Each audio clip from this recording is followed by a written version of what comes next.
Hello दोस्तों, कैसे हैं आप सब लोग। उम्मीद करता हूँ सारे बच्चे अच्छे होंगे। ठीक है, चलो तो आज हमें स्टार्ट करना है class 11th Newton's laws of motion का 4th लेक्चर या 4th एपिसोड, जिसमें हम कवर करेंगे पुली। ये क्या होता है, धैर्य रखो, धैर्य, सब पता चलेगा क्या होता है।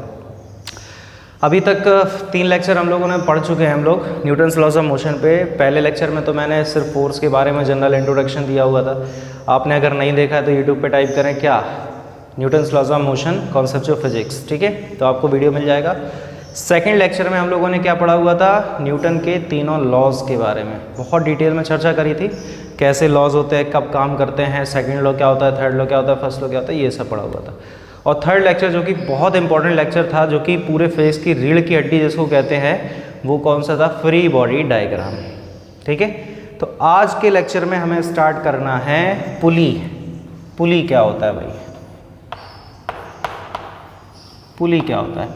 आइडियल पुली ही अपने सिलेबस में, ऑब्वियस सी बात। देखो वैसे आइडियल तो कुछ होता नहीं, कॉपी किताबों पे होता है आइडियल, लेकिन रियलिटी में आइडियल चीज़ कुछ होती नहीं है एक्चुअल में। तो पुली का मतलब क्या है, जैसे आपने देखा होगा ना, पुली को हिंदी में बोलते घिरनी। जैसे कुएं वुए से पानी निकालते हुए आपने देखा होगा, वो गोल गोल पहिए टाइप का लगा होता है जिस पर रस्सी बंधी होती है, उसको कहते हैं पुली। तो इस टाइप का ये होता है ऐसे पुली। इसमें दोनों साइड पे मासेस होते हैं, कुछ वेट लटका होता है।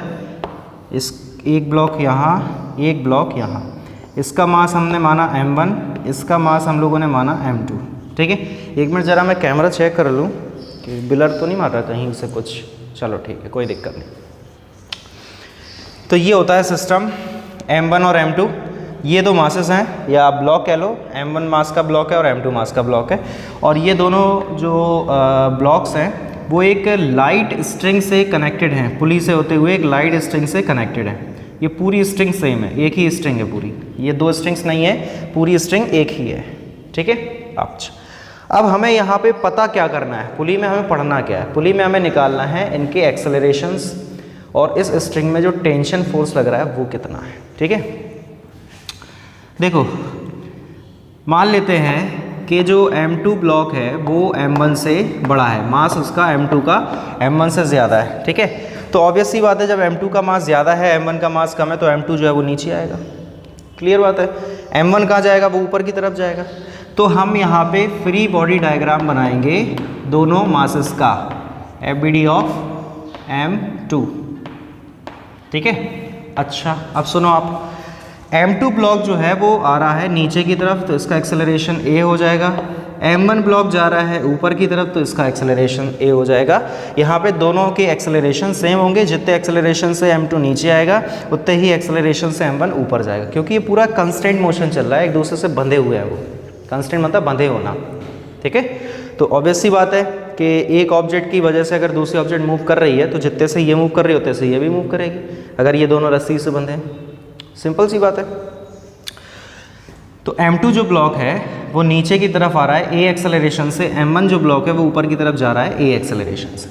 तो यहाँ पे m2 जो ब्लॉक है उसका FBD हम लोग बनाना स्टार्ट करते हैं। तो ये हो गया m2, मैंने बताया था सबसे पहले नीचे की तरफ बनेगा वेट और टेंशन है, तो ऊपर की तरफ लगेगा टेंशन, इसका एक्सेलरेशन है नीचे की तरफ। आप लोग एक चीज़ को याद रखें कि इनकेस अगर आप लोगों ने फ्री बॉडी डायग्राम का लेक्चर मिस किया हुआ है तो यूट्यूब पे टाइप करें free body diagram conceptual physics, तो आपको पूरा लेक्चर मिल जाएगा। बड़ा लेक्चर है नहीं, मुश्किल से 20-22-25 मिनट का होगा।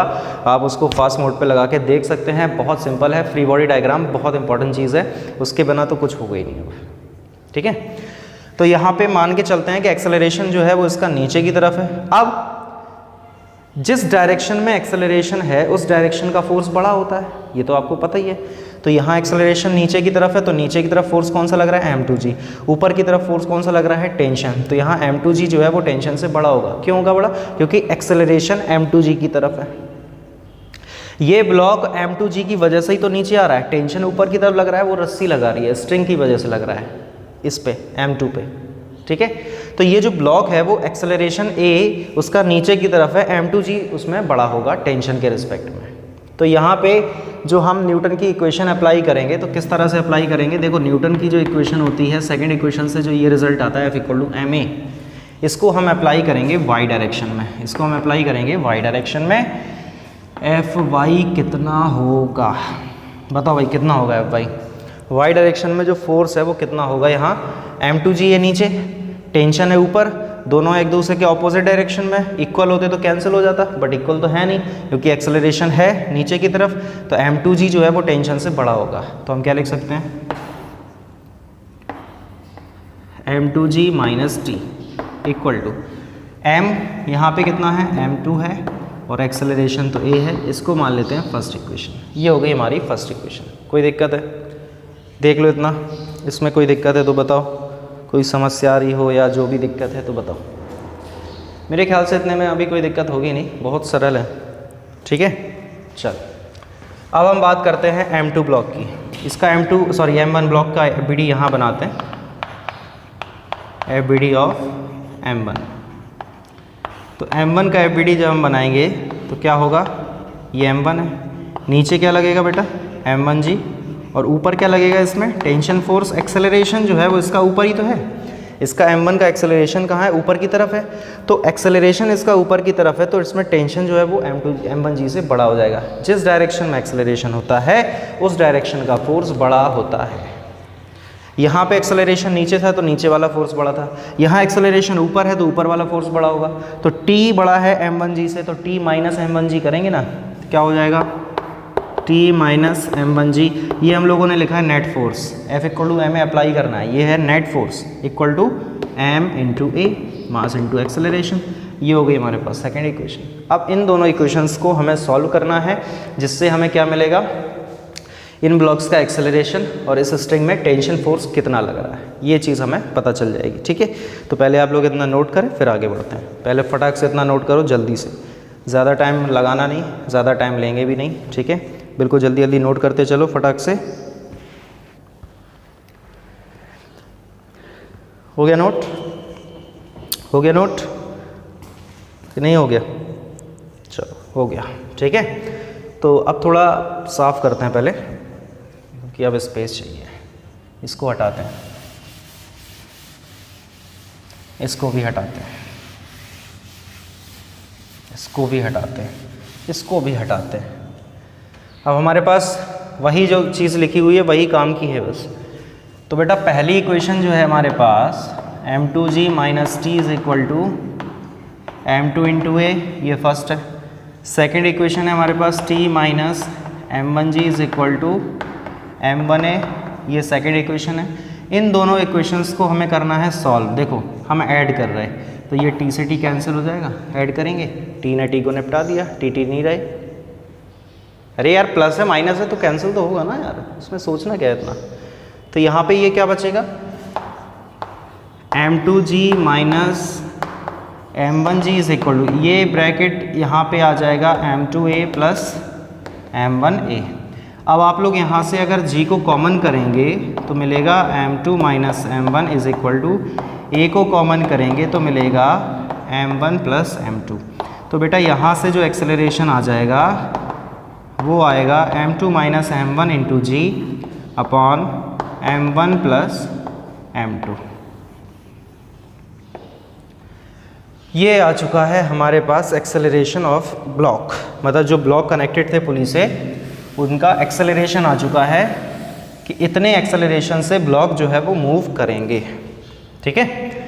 अब जब हम लोगों ने बेटा एक्सेलरेशन यहाँ पे फाइंड कर लिया है तो इस एक्सेलरेशन को हम किसी भी एक इक्वेशन में पुट कर दें तो उससे हमें क्या मिल जाएगा, टेंशन फोर्स मिल जाएगा। क्या मिल जाएगा, टेंशन फोर्स मिल जाएगा। चलो रखते हैं, तो इसको फर्स्ट में रख दो आप या सेकंड में रख दो, जहां आपकी इच्छा हो। चलो फर्स्ट में रखते हैं, इन इक्वेशन या बाय इक्वेशन फर्स्ट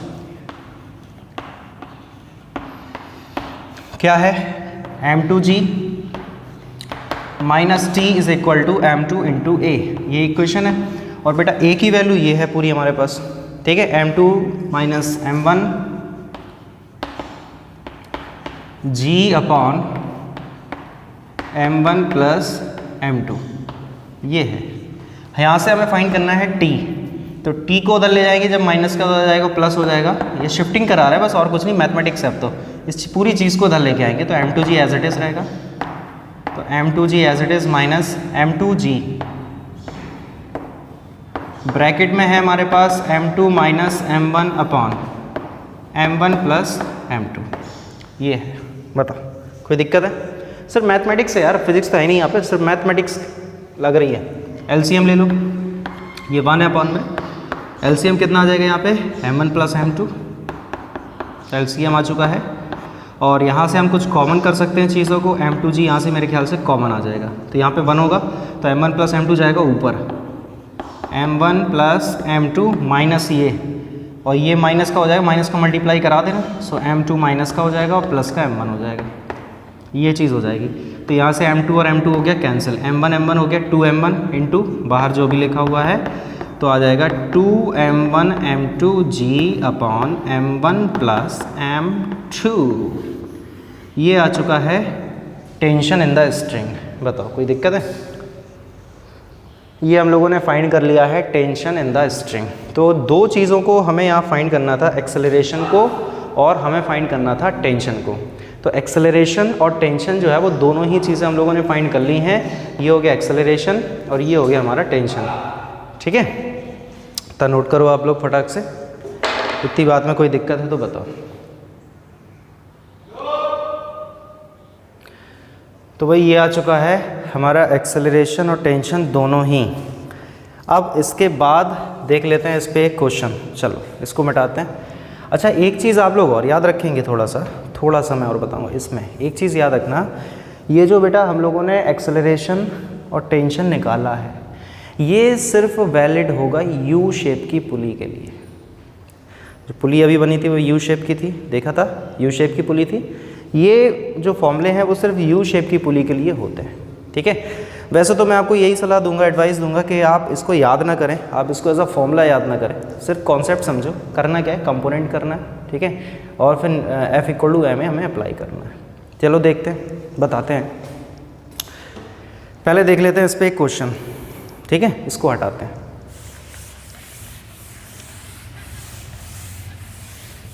सिंपल सा बिल्कुल क्वेश्चन है। क्या क्वेश्चन है? देखो क्या है क्वेश्चन।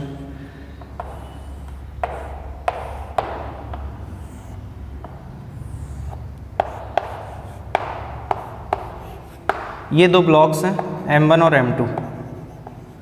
यहाँ पे एक गिवन है m1 = 2 kilogram and m2 = 4 kilogram. ये चीज़ गिवन है, हमें वहाँ वही निकालना है, एक्सेलरेशन और tension in the string. Simple है, लगा दो फॉर्मूला। क्या आएगा एक्सेलरेशन, बताओ भाई? m2 माइनस m1 इंटू जी। m2 कितना है हमारे पास 4 minus 2 into g upon m1 plus m2 4 plus 2 6, तो ये कितना हो जाएगा 2 से 6 कैंसिल होगा तो g/3 आ चुका मीटर पर सेकंड स्क्वायर। आप चाहें तो जी की वैल्यू रख सकते हो, 9.8 रख लो, 10 रख लो, जो भी आपकी इच्छा हो, जैसी आपकी इच्छा हो, या जो भी गिवन हो क्वेश्चन उस पर भी डिपेंड करेगा, ठीक है? तो ये आ चुका हमारा एक्सेलरेशन। अब अगर हमें टेंशन फाइंड करना है स्ट्रिंग के अंदर तो क्या होगा, 2m1 m2g upon m1 plus m2, ठीक है? तो क्या लिख सकते हैं 2, m1 कितना है, m1 कितना है 2, m2 कितना है 4, g upon m1 plus m2 4 plus 2 6 होता है, ये कैंसिल हो गया 3 टाइम्स, तो कितना आ जाएगा 4 2 8, 8g/3। लो ये न्यूटन में आंसर आ गया। कहाँ दिक्कत आ रही भाई?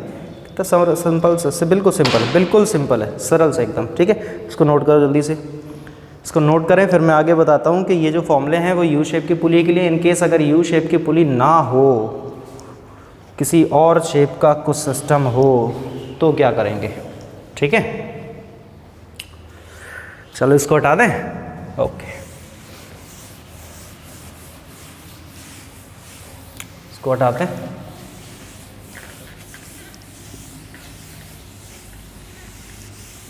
ओके, अब इनकेस मान लो कि इंक्लाइन प्लेन है इस टाइप से कुछ, ये है इंक्लाइन प्लेन, इस एंगल को हम ले लेते हैं अल्फ़ा, इस एंगल को हम ले लेते हैं बीटा। इधर लगी हुई है एक पुली, कनेक्टेड है, एक मास इधर जाएगा, एक स्ट्रिंग इधर आएगी, मास कनेक्टेड होंगे इससे, इस तरह से एक ब्लॉक इधर आएगा। ये सिचुएशन है, इसका मास m1, इसका मास m2।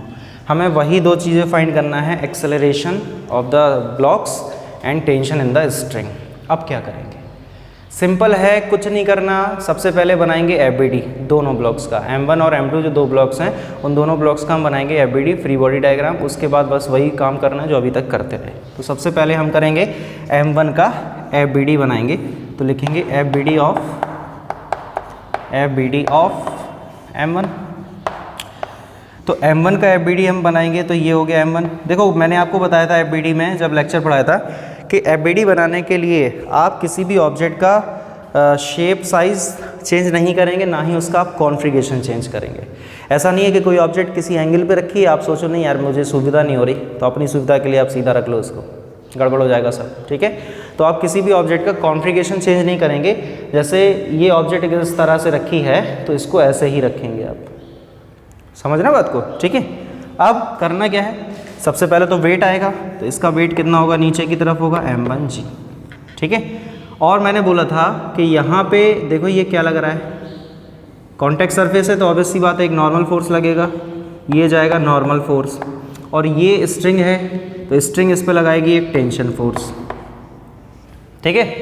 अब आप लोग सोच रहे हो कि सर यहाँ पे ये तो कुछ आपने बताया ही नहीं, m1 बड़ा है m2 बड़ा है। बेटा कुछ भी बढ़ाओ हमें फ़र्क नहीं पड़ता, क्योंकि यह डिपेंड करती है अल्फ़ा पे चीज़ है, एंगल पे चीज़ है, अल्फ़ा और बीटा पे डिपेंड करेगा, ठीक है। अब यहाँ पे हम क्लियरली बिल्कुल नहीं बोल सकते कि m1 ब्लॉक नीचे आएगा या m2 ब्लॉक नीचे आएगा, ये हम क्लियरली नहीं बोल पाएंगे। तो हम यहाँ पे लेट कर लेंगे, मान लेंगे हम कि जो m1 ब्लॉक है वो नीचे की तरफ आ रहा, तो ऑब्वियस सी बात है कि m2 ब्लॉक ऊपर की तरफ जा रहा, ऐसा मान लेते हैं। आप चाहो तो उल्टा भी मान सकते हो, कैसा, आप मान सकते हो कि m2 ब्लॉक नीचे की तरफ आ रहा तो m1 ब्लॉक ऊपर की तरफ जा रहा, कुछ भी मान सकते हो, कोई दिक्कत नहीं है, ठीक है। अब ये तो हो गई इतनी सिचुएशन। अब हम बात करेंगे इनके कंपोनेंट्स की, तो इसको यार दोबारा बनाते हैं, मज़ा नहीं आ रहा इसमें।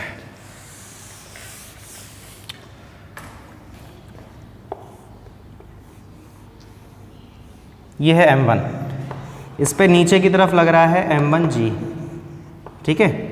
इस तरफ लग रहा है यहाँ टेंशन फोर्स और इधर लग रहा है नॉर्मल फोर्स। अब ठीक है, ओके।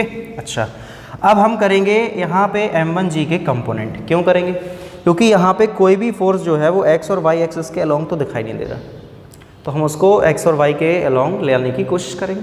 चलो करते हैं। m1g का एक कंपोनेंट होगा इधर और एक कंपोनेंट होगा इधर। अब ये अल्फ़ा अगर एंगल है तो ये एंगल अल्फ़ा ही होगा। देखो एक लाइन ऐसे बनी, एक लाइन ऐसे बनी, एक लाइन ऐसे बनी, तो ये एंगल अगर अल्फ़ा है तो ये एंगल भी अल्फ़ा होगा। ये मैं बता चुका हूँ लास्ट वीडियो में, पिछले वीडियो में बताया था, ठीक है। तो यहाँ पे जो m1g है इसका एक कंपोनेंट आएगा जिसको हम बोलेंगे m1g cos अल्फ़ा, और m1g का एक कंपोनेंट इधर आएगा जिसको हम बोलेंगे m1g sin अल्फ़ा, ठीक है। अब बेटा यहाँ पे जो भी ये ब्लॉक है वो सिर्फ हॉरिजॉन्टल डायरेक्शन में मूव कर रहा है, इस तरह से ऊपर नीचे तो इसके मूव कर नहीं रहा, मतलब जो इंक्लाइन प्लेन है उसके परपेंडिकुलर तो मूव कर नहीं रहा, उसके अलोंग मूव कर रहा, या तो ऊपर की तरफ जा रहा होगा या नीचे की तरफ जा रहा होगा, ऐसी तो हो रहा है। तो यहाँ पे नॉर्मल जो है वो m1g sin cos अल्फ़ा के इक्वल हो जाएगा, क्योंकि उस डायरेक्शन में तो कोई एक्सेलरेशन है नहीं। F = ma आप लगाओगे, अरे यार F = ma लगाओगे आप, तो यहाँ पे आप चाहे इसको बड़ा मान लो चाहे इसको बड़ा मान लो, क्योंकि इस डायरेक्शन में कोई एक्सेलरेशन है ही नहीं, तो ये दोनों फोर्स कैसे हो जाएंगे, इक्वल हो जाएंगे। तो क्या लिख सकते हैं, n = m1g cos अल्फ़ा। एक काम करते हैं बेटा, इसको n1 लेते हैं, ये n1, क्योंकि n2 जो आएगा वो m2 ब्लॉक के लिए आएगा, ठीक है। अब ये जो ब्लॉक हम लोगों ने लेट किया था वो लेट किया था कि इधर की तरफ आ रहा है, नीचे की तरफ चला आ रहा है, तो यहाँ पे m1g sin अल्फ़ा जो है वो टेंशन से बड़ा हो जाएगा। तो क्या लिख सकते हैं, m1g sin alpha minus t = m1 × a। ये आ चुकी है हमारे पास एक इक्वेशन। इतना आप लोग पहले नोट करें, और कोई दिक्कत है तो आप बताएं कि हाँ मुझे ये दिक्कत है, मुझे ये दिक्कत है, बताओ कोई समस्या आ रही क्या? मेरे ख्याल से कोई समस्या नहीं आ रही होगी, आनी भी नहीं चाहिए यार, इतना टफ है ही नहीं, समस्या कैसे आएगी, ठीक है। हो गया इतना। तो ये हम लोगों ने बना लिया m1 के लिए। अब हम बात करेंगे m2 की।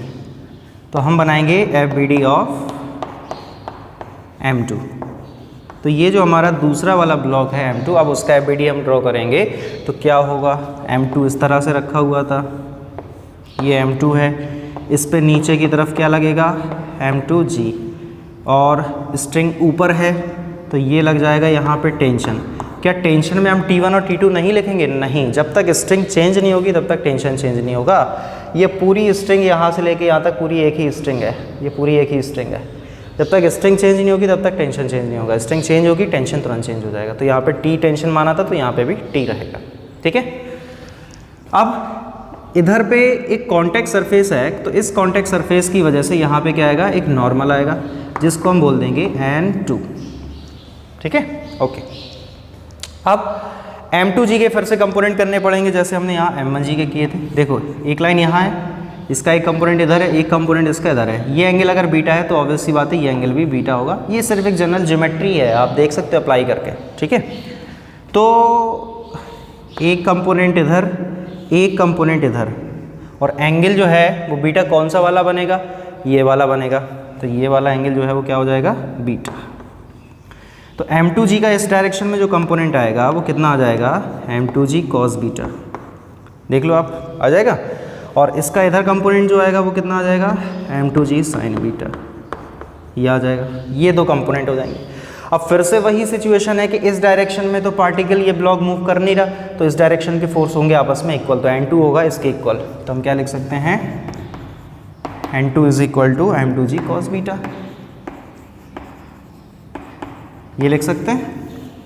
यहाँ से आप इनकेस क्वेश्चन पूछ दे अगर नॉर्मल बताओ तो आप नॉर्मल भी यहाँ से दोनों का निकाल सकते हो। बस ये है कि हमें एंगल पता होने चाहिए, अल्फा और बीटा। मास तो गिवन होगा ही होगा, तो आप यहाँ से नॉर्मल फोर्स निकाल सकते हैं बड़े आसानी से, ठीक है।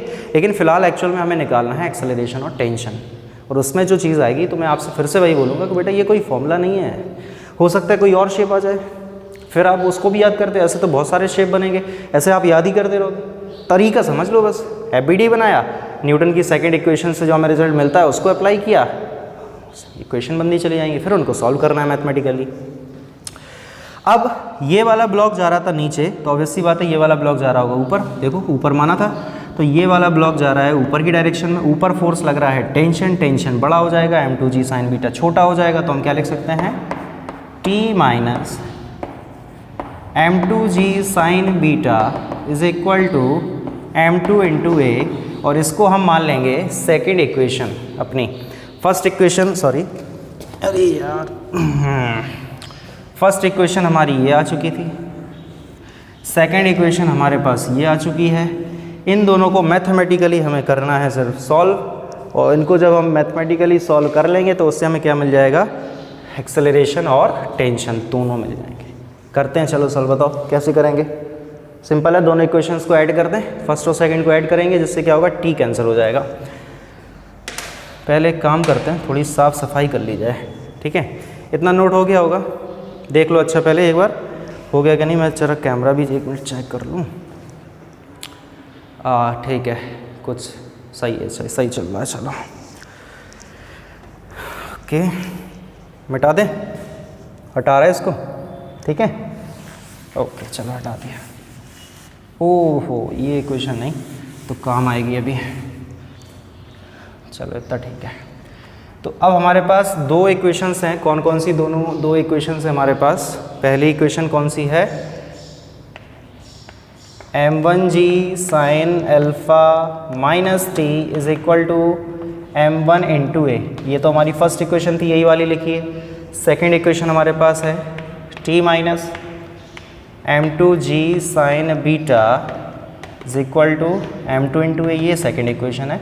इन दोनों को ऐड कर दो आप, T से T हो जाएगा कैंसिल, क्या बचेगा, ये आ जाएगा साथ में M1G sin alpha minus M2G sin beta is equal to M1A plus M2A, M1A plus M2A, ये हो जाएगा।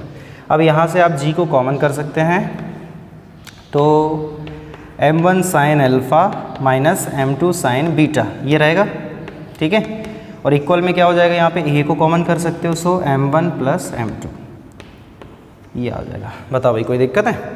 तो यहाँ से आप एक्सेलरेशन निकाल सकते हो, निकाल कर सकते हो, आ ही गया है, बस इसका डिवाइड ही तो करना है। तो एक्सेलरेशन क्या आ जाएगा, जी m1 sine alpha minus m2 sign beta upon में m1 प्लस m2, ये आ जाएगा, ये चीज़ आ जाएगी। ठीक है, तो ये आ गया एक्सेलरेशन।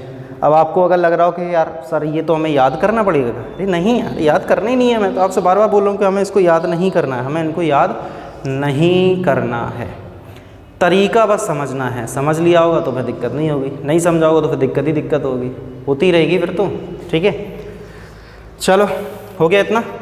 अब इस एक्सेलरेशन को उठा के हम किसी इक्वेशन में रख देंगे, या तो इधर रख देंगे या फिर इधर रख देंगे, जिससे हमें टेंशन मिल जाएगा।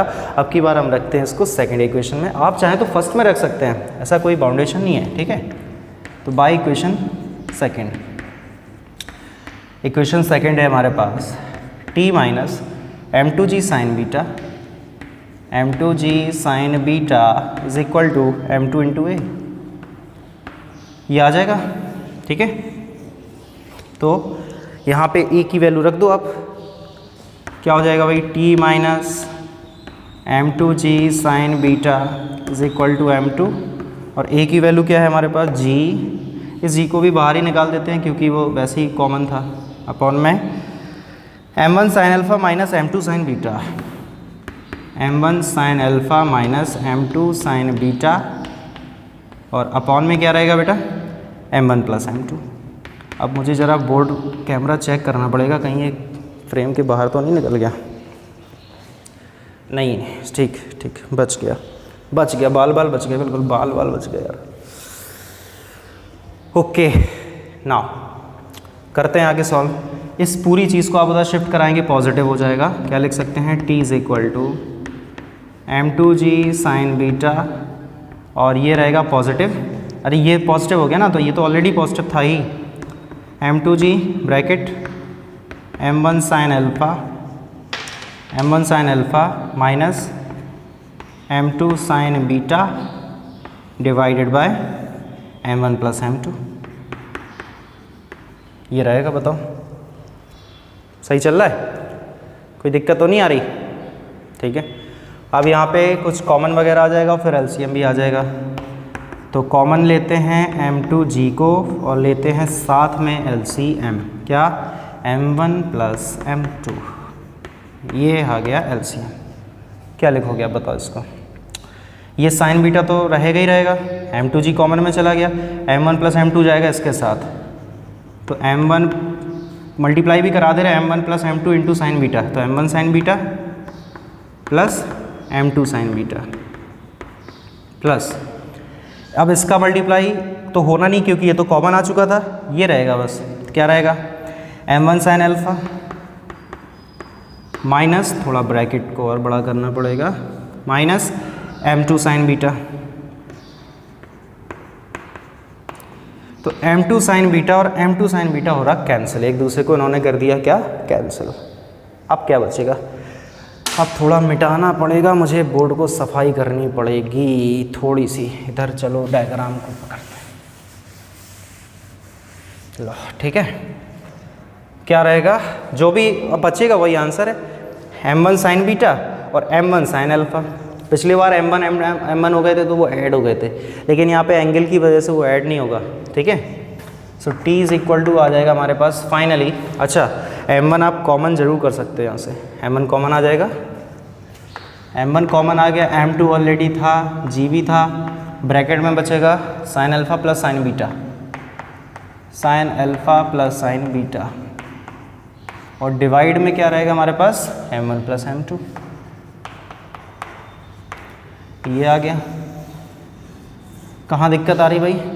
अब आप सोच रहे हो कि सर इसको याद करना है, फिर वही बात, नहीं करना है, कॉन्सेप्ट समझ लो और कुछ नहीं करना है। कॉन्सेप्ट समझ में आ गया तो काम हो गया, कॉन्सेप्ट समझ में नहीं आया करते रहो याद। कब तक करोगे, कितना याद करोगे यार, नहीं हो सकता है, पॉसिबल ही नहीं है, तरीका बस आना चाहिए। ये देखो एक्सेलरेशन और टेंशन दोनों आ चुके हैं, चाहो तो नॉर्मल भी हम निकाल सकते हैं अगर क्वेश्चन बोल देगा। ठीक है, इतना पहले नोट कर लो, आगे की बात करते हैं फिर, पहले इतना नोट करें। मेरे ख्याल से कोई दिक्कत नहीं होनी चाहिए। हो तो नहीं रही दिक्कत? हो रही है तो बताओ। होनी चाहिए तो नहीं, अब हो रही है तो फिर क्या कर सकते हैं, बताओ भाई। ठीक है भाई, तो ये आ चुका है, कोई दिक्कत तो नहीं हो रही इसमें? बताओ,